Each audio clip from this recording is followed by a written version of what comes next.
2022-23 시즌 뉴욕 닉스는 댈러스 매버릭스에서 뛰던 제일런 브런슨을 데려온 이후 동부 컨퍼런스 강호로 발돋움했습니다. 5번 시드로 동부 컨퍼런스 플레이오프에 진출한 닉스는 4번 시드 클리블랜드 캐벌리어스를 마주합니다. 아이러니하게도 클리블랜드에는 닉스가 오프시즌 그렇게 원하던 도노반 미첼이 버티고 있었습니다.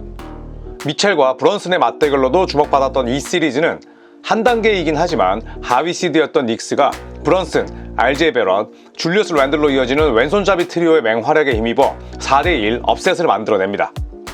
덕분에 뉴욕은 카멜로 앤서니가 이끌었던 2012-13 시즌 이후 10년 만에 동부 컨퍼런스 2라운드 무대를 밟게 됩니다. 그리고 맞이한 2023-24 시즌 11월 첫날 나름 많은 인연을 가지고 있는 두 팀이 클리블랜드 홈에서 다시 만났습니다. 농구 인사이드가 선정한 핵심 포인트는 두 가지입니다. 우선 핵심 선수가 둘이나 빠진 클리블랜드가 닉스의 왼손잡이 트리오를 막아낼 수 있을까? 도노반 미첼을 중심으로 똘똘 뭉친 클리블랜드가 단조로운 공격에서 벗어날 수 있을까? 제럿 알렌, 데리어스 갈랜드까지 내외곽 주축이 둘이나 빠진 클리블랜드를 맞아 제일런 브런슨이 미드레인지 게임을 통해 첫 득점을 뽑아냅니다. 클리블랜드도 에반 모블리의 팁인 덩크와 미첼의 플로터로 산뜻하게 출발합니다. 뉴욕의 다른 왼손잡이들이 고전하는 사이 브런슨은 스틸에 이은 속공과 함께 연속 점퍼를 터뜨리며 홀로 경기를 이끌어갑니다. 혼자 고군분투하는 형이 안쓰러웠을까요? 베럿이 드라이브와 3점을 연달아 터뜨리며 지원 사격에 나섰고 동생의 도움을 받은 브런슨은 발빠른 레이업과 정확한 3점을 선보이며 폭주하기 시작합니다. 반면 주축 선수들이 빠진 클리블랜드가 내세울 수 있는 가장 큰 무기는 3점이었습니다. 브런슨의 농구 교실을 지켜봐야 했던 JB 비커스태프 클리블랜드 감독은 적극적인 3점 시도를 주문합니다. 이후 아이작 오코로가 3점을 터뜨리면서 추격의 발판을 마련합니다. 작전 타임 이후에도 클리블랜드의 3점은 유효했습니다. 조진 이양이 2연속 3점을 집어넣은 클리블랜드는 미첼이 연달아 터진 동료들의 3점으로 인한 스페이싱을 활용하며 역전을 만들어냅니다. 반면 뉴욕은 특별한 결장자가 없음에도 불구하고 브런슨에 대한 의존도가 너무 높았습니다. 랜들이 계속해서 자유투를 얻어냈지만 갈랜드, 모블리가 없는 캐벌리어스를 압도하진 못했습니다. 경기 내용이 썩 만족스럽지 못해서였을까요? 탐 티보도 닉스 감독은 줄리어스 랜들에게 벤치 타임을 이끄는 추가 수업을 지시합니다. 이를 받아들인 랜들은 전매 특허나 다름없는 왼쪽 돌파를 통해 리드에 무게를 더합니다. 클리블랜드의 경우 꾸준히 터진 3점포를 통해 랜들 교실을 방해하고자 했지만 퍼리미터 공격만으로는 무리가 따랐습니다. 결국 1쿼터는 뉴욕의 28대24, 4점차 리드로 막을 내립니다. 클리블랜드의 어이없는 픽으로 시작한 2쿼터, 뉴욕은 교생 베럿을 내보내며 쿼터 초반 강의를 시작합니다. 단테 디빈첸조의 3점으로 간격을 유지한 뉴욕은 베럿이 왼쪽 돌파와 코너 3점을 추가하며 리드 폭을 벌렸습니다. 1쿼터만 해도 괜찮았던 클리블랜드의 화력이 갑자기 줄어든 사이 뉴욕은 아이제 하텐슈타인의 훅슛과 함께 10점차 리드를 잡아냅니다. 타임아웃을 신청한 클리블랜드, 비커스태프 감독이 고른 답안은 도노반 미첼이었습니다. 브런슨의 실책으로 이어진 속공에서 미첼은 엔드원을 만들어내며 클리블랜드의 답변이 틀리지 않았음을 증명합니다. 역시나 이번에도 왼쪽 돌파를 선택하는 랜들. 하지만 32살 베테랑 트리스탄 탐슨이 이를 완벽하게 간파하며 블락해냅니다. 탐슨의 노련미가 돋보이는 장면입니다. 뉴욕은 브런슨이 지닌 부담이 줄어들지 않은 반면 알렌이 없는 코트를 넓게 쓰기로 결정한 클리블랜드는 코너 3점이 터지면서 원 포제션으로 간격을 좁힙니다. 양궁 부대를 등에 업은 미첼이 한껏 넓어진 공간을 활용하며 연속 야투와 엔드원을 만들어냅니다. 넉넉했던 뉴욕의 리드가 한 점 차로 줄어듭니다.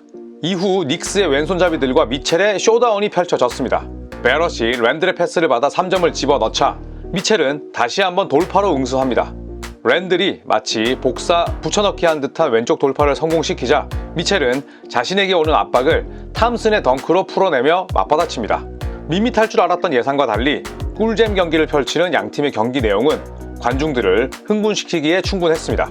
리드하고 있지만 쫓기는 뉴욕, 랜들은 공식과도 같은 왼쪽 포스트업에 이어 45도에서 3점을 터뜨리며 쇼다운의 주인공이 되려 하지만 미첼 역시 환상적인 움직임에 이은 유로스텝으로 물러서지 않습니다. 2쿼터 막판까지 치열한 득점 공방을 펼친 양팀 모두 숨을 헐떡이며 라커룸으로 향합니다. 점수는 뉴욕의 58대52, 6점 차 리드였습니다. 앞서가고 있지만 무언가 아쉬운 뉴욕, 반면 클리블랜드의 수비는 3쿼터 들어 더욱 단단해졌습니다. 랜들의 왼쪽 포스트업을 잘 막아낸 클리블랜드는 미첼이 스틸에 이은 속공 득점을 올리며 산뜻하게 출발합니다. 이후 모블리가 베럿의 야투 시도를 완벽하게 블락한 데 이어 오코로가 속공에 이은 레이업으로 득점을 올리며 단숨에 추격합니다. 타임아웃을 요청한 뉴욕. 브런슨이 플로터를 성공시키며 흐름을 끊었지만 클리블랜드는 유기적인 볼 움직임을 선보이며 모블리의 덩크를 만들어냅니다. 여전히 닉스에서 가장 믿을 수 있는 선수는 브런슨입니다. 깔끔한 아이솔레이션에 이은 미드레인지 점퍼를 꽂으며 3쿼터 수업을 주도하는 브런슨. 하지만 다른 왼손잡이 친구들은 여전히 슛 감각을 찾지 못했습니다. 캐벌리어스 역시 미첼이 소강 상태에 빠지며 양팀 모두 3분 넘게 야투를 성공하지 못합니다. 뉴욕이 선택한 방법은 적극적인 림 공략이었습니다. 정제된 공격에서 재미를 보지 못한 티보더 감독은 공격력이 뛰어난 왼손잡이 3인방에게 적극적인 야투 시도를 주문합니다. 랜들과 베럿, 브런슨이 차례대로 자유투를 얻어냈습니다. 의도치 않게 3연속 슈팅 파울을 범한 클리블랜드는 수비가 소극적으로 변했고 동료의 야투 미스를 예상한 미첼 로빈슨이 풋백 덩크를 터뜨리자 참지 못한 비커스테프 감독이 타임아웃을 부릅니다. 작전 타임 이후에도 미첼이 침묵하는 등 클리블랜드는 야투가 차갑게 식었습니다. 공격을 원활하게 풀어주는 갈랜드의 공백을 절감하는 순간입니다. 미첼이 추격을 주도하려 했지만 전체적인 공격이 매끄럽게 돌아가지 못했습니다. 반면 닉스는 브런슨, 랜들이 차곡차곡 득점을 올리며 점수 차이를 더욱 벌렸습니다. 그리고 3쿼터 종료 3초 전 자유투를 던지며 슈팅 감각을 찾은 랜들이 경기 첫 3점을 꽂았습니다. 덕분에 뉴욕은 86대 68, 무려 18점 차로 점수를 벌리며 4쿼터를 맞이합니다. 사우스포 트리오의 위력을 체감한 클리블랜드. 역전을 위해선 이른 시간 분위기를 주도할 필요가 있습니다. 뉴욕은 랜들, 브런슨이 쉴 때 다시 한번 베럿에게 벤치 멤버를 이끄는 임무를 맡깁니다. 랜들 형을 따라하고 싶었던 베럿의 왼쪽 포스트업이 빗나가자 이 틈을 놓치지 않은 니앙이 속공 3점을 장렬시키며 뉴욕의 타임아웃을 이끌어냅니다. 3분도 쉬지 못한 채 다시 코트를 밟은 브런슨. 뉴욕은 브런슨의 투입과 함께 재경기력을 되찾았습니다. 반면 미첼이 없는 클리블랜드는 벤치 스코어가 전무했습니다.